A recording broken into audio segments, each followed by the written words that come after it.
Congress നേതാക്കൾക്കെതിരായ police നടപടികൾ ഇളകിമറിഞ്ഞ് parliament. ലോക്സഭയും രാജ്യസഭയും പ്രതിപക്ഷ ബഹളത്തെ തുടർന്ന് തടസ്സപ്പെട്ടു. പ്രതിപക്ഷം ഉന്നയിക്കുന്ന ഏത് വിഷയവും ചർച്ച ചെയ്യാൻ തയ്യാറാണെന്ന് സ്പീക്കർ ഓം ബിർള അറിയിച്ചു. എന്നാൽ പ്രതിപക്ഷം വഴങ്ങിയില്ല. ഇതോടെയാണ് ലോക്സഭ നിർത്തിവെച്ചത്.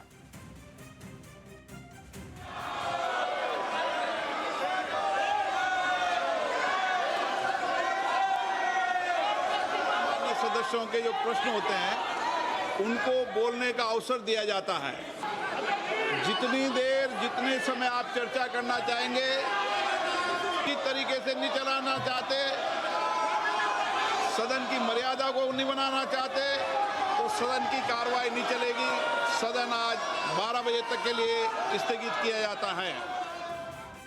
പാർലമെന്റ് ചേരുന്നതിന് മുൻപ് കറുത്ത വസ്ത്രമണിഞ്ഞ ഇന്ത്യ സഖ്യം എംപിമാർ കവാടത്തിൽ മുദ്രാവാക്യം മുഴക്കി പ്രതിഷേധിച്ചു.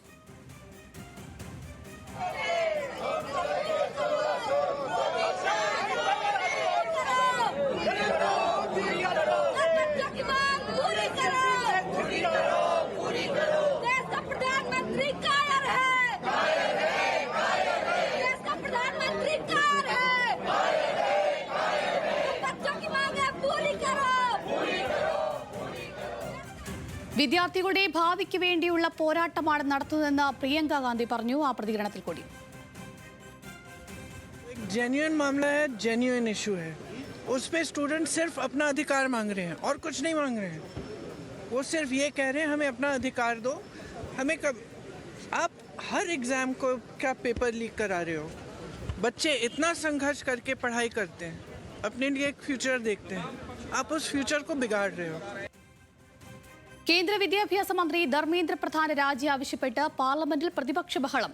നീറ്റ് പരീക്ഷ പേപ്പർ ചോർച്ചയിൽ ചർച്ചയ്ക്ക് തയ്യാറെന്ന് കേന്ദ്രമന്ത്രി കിരൺ റിജിജു പറഞ്ഞു. സമയവും ചട്ടവും പിന്നീട് തീരുമാനിക്കാമെന്നും മന്ത്രി. सरकार नीट पेपर लीक का चर्चा के लिए पूरी तरह से तैयार है और हमने पहले दिन से कहा है जब चर्चा होती है तो किसी नियम के तहत होना पड़ता है और इसका व्यवस्था बनाना पड़ता है।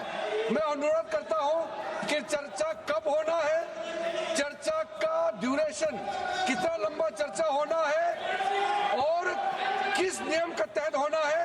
माननीय स्पीकर महोदय, सारे पार्टी के फ्लोर लीडर से बातचीत करके इसका निर्णय किया जाए। सरकार पूरी तरह से नीट पेपर लीक पे चर्चा करने के तैयार है और इस देश के युवाओं का भविष्य के लिए हम सब मिलकर के एक सार्थक चर्चा हो, ये सरकार चाहती है। എന്നാൽ ഇതൊരു രാഷ്ട്രീയ പ്രശ്നമല്ലെന്നും വിദ്യാർത്ഥികളുടെ ഭാവിയെ ബാധിക്കുന്നെന്നും പ്രതിപക്ഷം നിലപാടെടുത്തു. പാർലമെന്റ് കവാടത്തിൽ കറുത്ത വസ്ത്രം ധരിച്ച് പ്രതിഷേധിച്ച് ഇന്ത്യ സഖ്യം എംപിമാർ ഇന്നെത്തിയത്. സ്ഥിതിഗതികൾ അവലോകനം ചെയ്യാൻ യോഗം വിളിച്ച അമിത്ഷാ. വിവരങ്ങളുമായി നമ്മോടൊപ്പം ER രാഗേഷാണ് ചെയ്യുന്നത്. രാഗേഷ്, കഴിഞ്ഞ ദിവസം പാർലമെന്റിൽ കണ്ട അതേ കാഴ്ച തന്നെയാണ്, അതേ സംഭവ വികാസങ്ങൾ തന്നെയാണ് ഇന്നും ഉണ്ടായിട്ടുള്ളത്. പ്രതിപക്ഷം വളരെ ശക്തമായി തന്നെ എതിർക്കുകയാണ്.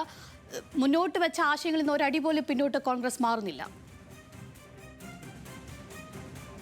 അഞ്ജലി, ഉച്ചവരെ സംഭവിച്ചിരുന്ന തനിയാവർത്തനം തന്നെയാണ് 2 മണിക്ക് രാജ്യസഭയും ലോക്സഭയും സമ്മേളിച്ചപ്പോഴും കണ്ടത്. ഇന്ന് ലോക്സഭയിൽ രാവിലെ പാർലമെന്ററി കാര്യമന്ത്രി കിരൺ റിജിജു പ്രസ്താവന നടത്തിയിരുന്നു. പ്രത്യേകിച്ച് അദ്ദേഹത്തിന്റെ പ്രതികരണം വന്നത് ഇത്തരത്തിൽ ചർച്ചയ്ക്ക് തയ്യാറാണ് എന്നാണ് അദ്ദേഹം സഭയെ അറിയിക്കുകയായിരുന്നു. ഇന്ന് 2 മണിക്ക് സമ്മേളിച്ചപ്പോഴും സർക്കാരിന്റെ നിലപാട് അദ്ദേഹം ആവർത്തിച്ചു. കാരണം സർക്കാർ ചർച്ചയ്ക്ക് തയ്യാറാണ്, ആദ്യ ദിനം മുതൽ ചർച്ചയ്ക്ക് ആയിരുന്നു.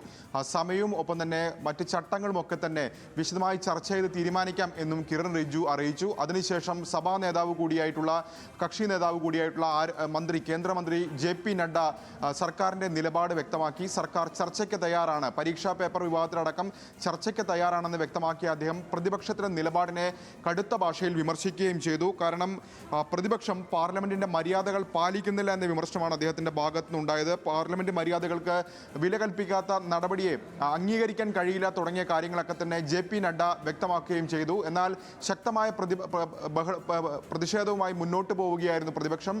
പ്രത്യേകിച്ച് രാജ്യസഭാ പ്രതിപക്ഷ നേതാവ് കൂടിയായ ഖർഗെ വ്യക്തമാക്കിയ പ്രധാനപ്പെട്ട കാര്യം മന്ത്രിയുടെ രാജിയാണ് വേണ്ടത്. ആ രാജിയില്ലാതെ മറ്റ് ചർച്ചകൾക്കില്ല, മന്ത്രി രാജിവെക്കാതെ നടത്തുന്ന ചർച്ചകൾക്ക് പ്രസക്തിയില്ല എന്ന കാര്യം കൂടി അദ്ദേഹം ചൂണ്ടിക്കാണിക്കുകയും ചെയ്തു. തുടർന്ന് രാജ്യസഭ നിർത്തിവെക്കുകയാണ് ചെയ്തിട്ടുള്ളത്. ലോക്സഭയിലും സമാനമായ രീതിയിലുള്ള പ്രതിഷേധമാണ് ഇപ്പോൾ അരങ്ങേറിയിട്ടുള്ളത്. ചെയറിൽ സ്പീക്കർ ഓം ബിർള അല്ല ഉണ്ടായിരുന്നത്.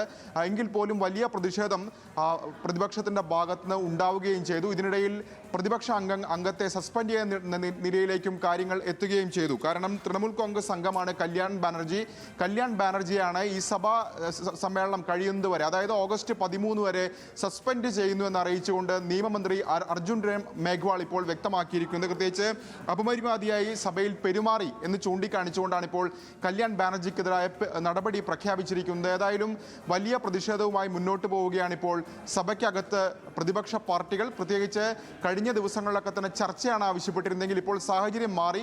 കാരണം കഴിഞ്ഞ 2 ദിവസങ്ങളിലും ഡൽഹി കാണാത്ത രീതിയിലുള്ള സമരങ്ങൾക്ക് വേദിയായി പോലീസിന്റെ നടപടി, ഒപ്പം തന്നെ പ്രതിപക്ഷ പാർട്ടി നേതാക്കൾക്ക് നേരെയുള്ള ബലപ്രയോഗം. അതുകൊണ്ട് തന്നെ ഇപ്പോൾ മന്ത്രി രാജിവെക്കണം, അതല്ലാതെ മറ്റൊരു തരത്തിലുള്ള ചർച്ചകൾക്കുമില്ല, ഒത്തുതീർപ്പിനുമില്ല എന്ന നിലപാട് ആവർത്തിക്കുകയാണ് പ്രതിപക്ഷം. ഏതായാലും ഇനി അടുത്ത ദിവസങ്ങളിലും ഒക്കെ തന്നെ ഇത്തരം നിലപാടുമായി മുന്നോട്ട്, അല്ലെങ്കിൽ ഈ ആവശ്യം ഉന്നയിച്ചുകൊണ്ട് ശക്തമായി മുന്നോട്ട് പോകാൻ തന്നെയാണ് ഇപ്പോൾ ഈ ഘട്ടത്തിൽ പ്രതിപക്ഷ പാർട്ടികൾ കൈക്കൊണ്ടിരിക്കുന്ന തീരുമാനം. തീർച്ചയായും രാകേഷ്, എന്തായാലും കോൺഗ്രസ് ഉറച്ച നിലപാടിൽ തന്നെയാണ്. ഇനിയും പ്രതിഷേധങ്ങൾ ഉണ്ടാകുമെന്ന് തന്നെ വേണം നമുക്ക് മനസ്സിലാക്കാനുള്ളത്.